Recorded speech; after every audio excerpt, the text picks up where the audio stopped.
ಕೃಷ್ಣ ಜನ್ಮಾಷ್ಟಮಿಯ ಪ್ರಯುಕ್ತವಾಗಿ ನಾವು ಎರಡನೇ ರೆಸಿಪಿನ ನಿಮ್ಗೆ ಹೇಳ್ಕೊಡ್ತಿದೀವಿ. ನಾವು ಮಾಡ್ತಿರೋದು ಅವಲಕ್ಕಿಯಿಂದ ಲಡ್ಡು. ಅವಲಕ್ಕಿ ಲಡ್ಡುವನ್ನ ಹೇಗೆ ಮಾಡ್ಬೋದು ಅಂತ ನೋಡೋಣ ಬನ್ನಿ.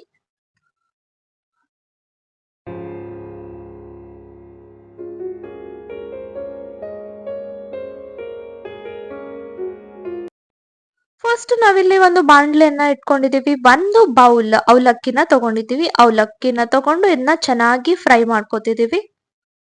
ಇದನ್ನ ಚೆನ್ನಾಗಿ ಒಂದು 5 ನಿಮಿಷಗಳ ಕಾಲ ಫ್ರೈ ಮಾಡ್ಕೋಬೇಕಾಗತ್ತೆ. ನೋಡಿ, ಈ ರೀತಿ ಕ್ರಂಚಿಯಾಗಿ ಆಗುತ್ತೆ. ಇಷ್ಟು ಚೆನ್ನಾಗಿ ಇದನ್ನ ಫ್ರೈ ಮಾಡ್ಕೋಬೇಕು. ನೆಕ್ಸ್ಟ್ ಇದನ್ನ ಪುಡಿ ಮಾಡ್ಕೋತಿದೀವಿ. ನೋಡಿ, ಈ ರೀತಿ ಪೌಡರ್ ಮಾಡ್ಕೋಬೇಕಾಗುತ್ತೆ. ಸ್ಮೂತ್ ಆಗಿ ಪೌಡರ್ ಆಗ್ಬೇಕು. ಸ್ಮೂತ್ ಆಗಿ ಪೌಡರ್ ಮಾಡ್ಕೊಂಡ್ರೆ ಲಡ್ಡು ಮಾಡೋಕೆ ಚೆನ್ನಾಗಿರುತ್ತೆ. ನೋಡಿ, ಈ ರೀತಿ ಸ್ಮೂತ್ ಆಗಿ ಪೌಡರ್ ಆಗ್ಬೇಕು. ನೆಕ್ಸ್ಟ್ ಒಂದು ಬಾಣಲೆಗೆ ತುಪ್ಪನ ಹಾಕೋತಿದೀವಿ. 4 ರಿಂದ 5 ಸ್ಪೂನ್ ತುಪ್ಪ ಹಾಕೋತಿದೀವಿ. ತುಪ್ಪದಲ್ಲಿ ನಾವೇನು ಪೌಡರ್ನ ಮಾಡಿಟ್ಕೊಂಡಿದ್ವೋ ಅವಲಕ್ಕಿ ಅದನ್ನ ಹಾಕೋತಿದೀವಿ. ಇದನ್ನ ಸ್ವಲ್ಪ ಹೊತ್ತು ಹುರಿದುಕೊಂಡ ನಂತರ ನಾವು ಇದಕ್ಕೆ ಮತ್ತೆ ಗೋಧಿ ಹಿಟ್ಟನ್ನ ಹಾಕೋಬೇಕಾಗತ್ತೆ. ಈಗ ಒಂದು ಗೋಧಿ ಹಿಟ್ಟನ್ನ 1 ಕಪ್ ಗೋಧಿ ಹಿಟ್ಟನ್ನ ಹಾಕೋತಿದೀವಿ.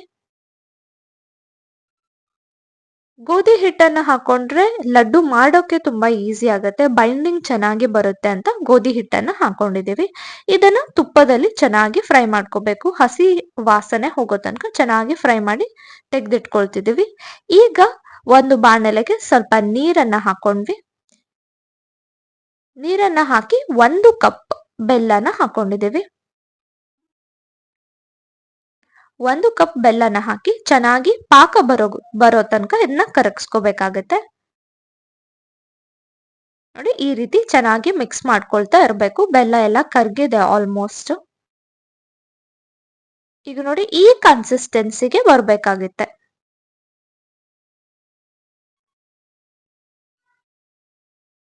ಒಂದೆಳೆ ಪಾಕಕ್ಕಿಂತ ಸ್ವಲ್ಪ ಕಮ್ಮಿನೇ ಬರ್ಬೇಕು. ಆಗ ಈ ಹಿಟ್ಟನ್ನ ನಾವೇನು ಹುರಿದಿಟ್ಕೊಂಡಿದ್ವೋ ಅದನ್ನ ಹಾಕೋಬೇಕಾಗತ್ತೆ. ಗೋಧಿ ಮತ್ತು ಅವಲಕ್ಕಿಯ ಪುಡಿಯನ್ನ ನಾವು ತುಪ್ಪದಲ್ಲಿ ಹುರಿದಿಟ್ಕೊಂಡಿದ್ವಿ, ಅದನ್ನ ಹಾಕಿ ಮಿಕ್ಸ್ ಮಾಡ್ಕೋಬೇಕಾಗತ್ತೆ. ನೋಡಿ, ಈ ರೀತಿ ಚೆನ್ನಾಗಿ ಮಿಕ್ಸ್ ಮಾಡ್ಬೇಕು. ಮಿಕ್ಸ್ ಮಾಡ್ತಾ ಮಾಡ್ತಾ ತಳ ಬಿಡೋಕೆ ಸ್ಟಾರ್ಟ್ ಆಗತ್ತೆ. ಈ ರೀತಿ ಚೆನ್ನಾಗಿ ಮಿಕ್ಸ್ ಮಾಡ್ಕೊಳ್ತಾ ಇರ್ಬೇಕಾಗತ್ತೆ.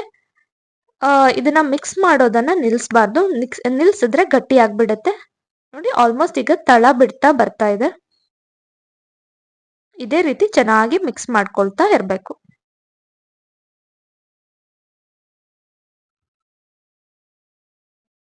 ಈಗ ನಾವಿದಕ್ಕೆ ಏಲಕ್ಕಿ ಪುಡಿಯನ್ನ ಹಾಕೋತಿದೀವಿ. ಏಲಕ್ಕಿ ಪುಡಿಯನ್ನ ಹಾಕಿ ಚೆನ್ನಾಗಿ ಮಿಕ್ಸ್ ಮಾಡ್ಕೊಳ್ತೀವಿ ಒಂದ್ಸತಿ. ಈಗ ಇದು ರೆಡಿ ಆಗಿದೆ. ನಾವು ಇದನ್ನ ಒಂದು 5 ನಿಮಿಷ ಬಿಟ್ಟು ಲಡ್ಡು ಕಟ್ತಿದೀವಿ. ತುಂಬಾ ಹೊತ್ತು ಹಾಗೆ ಬಿಡ್ಬಾರ್ದು. ಬೇಗ ಲಡ್ಡುನ ಕಟ್ಬಿಡ್ಬೇಕಾಗತ್ತೆ, ಇಲ್ಲಾಂದ್ರೆ ಗಟ್ಟಿ ಆಗತ್ತೆ. ಸ್ವಲ್ಪ ಬಿಸಿ ಇರ್ಬೇಕಾದ್ರೆ ಲಡ್ಡು ಕಟ್ಟೋಕೆ ಸ್ಟಾರ್ಟ್ ಮಾಡಿ.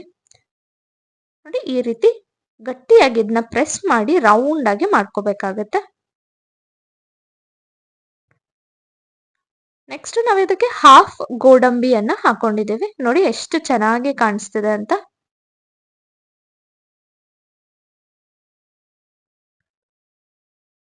ಇಷ್ಟು ಹಿಟ್ಟಲ್ಲಿ ನಾವು 7 ಲಡ್ಡುನ ಮಾಡ್ಕೊಂಡಿದೀವಿ. ಅವಲಕ್ಕಿಯಿಂದ ಮಾಡಿರೋ ಅಂತ ಲಡ್ಡು. ಕೃಷ್ಣನಿಗೆ ಪ್ರಿಯವಾದ ಅವಲಕ್ಕಿ ಲಡ್ಡು ನೀವು ಕೂಡ ಮನೆಯಲ್ಲಿ ಮಾಡ್ಕೊಳ್ಳಿ. ಹೇಗೆ ಬಂತು ಅಂತ ನಮಗೂ ಕೂಡ ಕಮೆಂಟ್ಸ್ ಅಲ್ಲಿ ತಿಳಿಸಿ. ಹೋಪ್ ನಿಮ್ಮೆಲ್ಲರಿಗೂ ಈ ವಿಡಿಯೋ ಇಷ್ಟ ಆಗಿದೆ ಅಂತ. ಈ ವಿಡಿಯೋ ಇಷ್ಟ ಆಗಿದ್ರೆ ನಮ್ಮ ಚಾನೆಲ್ನ ಸಬ್ಸ್ಕ್ರೈಬ್ ಮಾಡ್ಕೊಳ್ಳೋದನ್ನ ಮರಿಬೇಡಿ. ಇದೇ ರೀತಿ ಒಳ್ಳೆ ಒಳ್ಳೆ ರೆಸಿಪೀಸ್ ನಮ್ಮ ಚಾನೆಲ್ ನಲ್ಲಿದೆ, ಅದನ್ನು ಕೂಡ ನೋಡಿ ಅಂತ ಕೇಳ್ಕೊತೀವಿ. Once again thanks for watching the video.